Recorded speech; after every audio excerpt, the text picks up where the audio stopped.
Log number 001, Project Acoustic Kitty. The file was marked confidential for decades until it surfaced quietly declassified and mostly forgotten. But the truth is stranger than fiction. In the 1960s, the CIA tried to turn a house cat into a spy. This isn't a joke. This is Project Acoustic Kitty. In the 1960s, fear was a full-time job. Behind every newspaper headline, behind every television screen lay the looming threat of global annihilation. The Cold War had birthed a silent battlefield of spies and secrets. The United States and the Soviet Union were locked in an invisible war, one that depended not on bullets, but on whispers.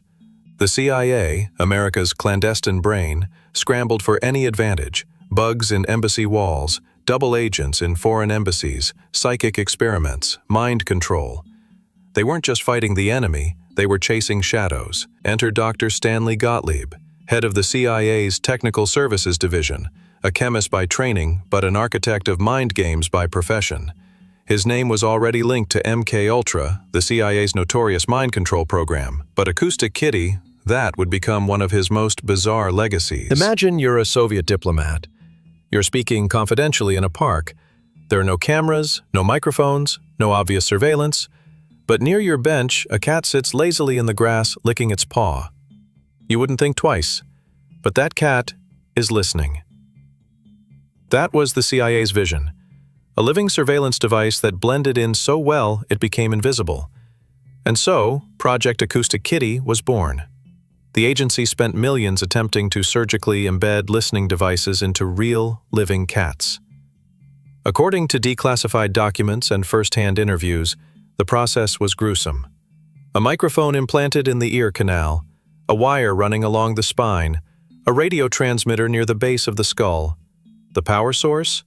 A small battery surgically inserted into the abdomen, and the antenna? Woven into the cat's tail. It sounds like science fiction, but it's real. Real files, real procedures, real cats. But hardware was only one part of the mission. The real challenge? Training the cat to obey. Cats, as any owner knows, are fiercely independent. Unlike dogs, they're not motivated by praise, commands, or even food in the same predictable way. The CIA's solution? Rigorous conditioning. Hours of behavioral training in controlled environments. They used laser pointers to guide them, electric buzzers to signal rewards. Operatives tried to associate human voices and gestures with navigation cues. The goal? Teach a cat to cross a park on command, to walk to a bench and sit. Declassified memos describe the struggles plainly. Cats wandered, got distracted, chased birds.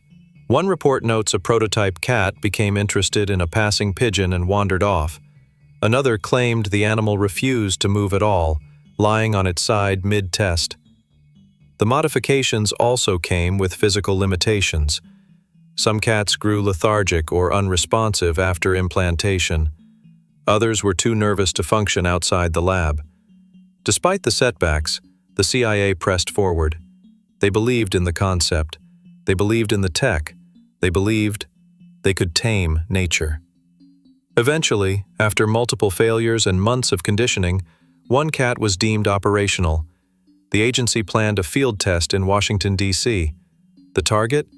A pair of suspected Soviet agents known to meet regularly in a park near the embassy district. The plan was simple: drive the cat close to the bench, release it, and eavesdrop.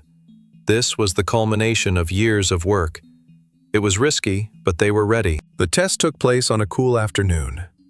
Two agents sat in a nondescript gray van across the street from a city park. In the distance, two men, suspected Soviet operatives, took their seats on a bench, just as they had for weeks.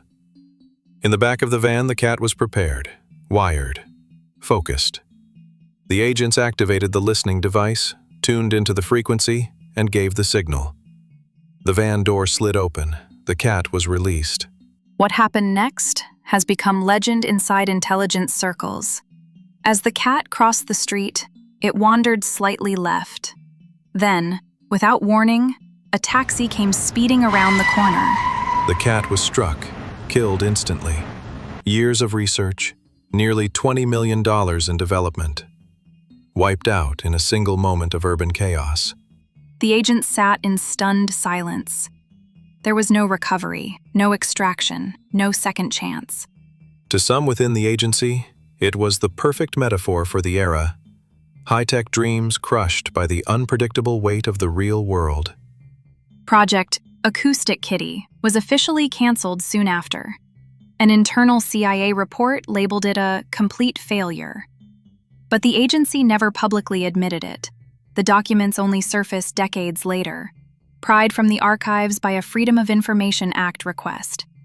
Even then, much of the report remained redacted.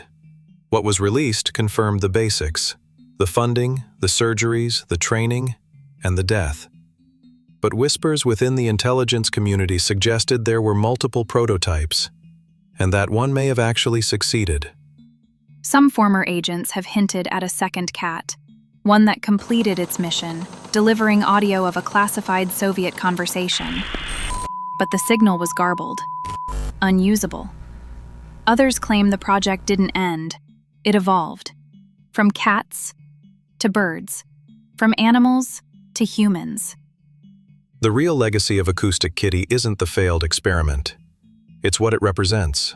A moment in history where ethics were suspended, where desperation drove innovation, and where the line between science and madness blurred. In the end, it wasn't about cats or spies.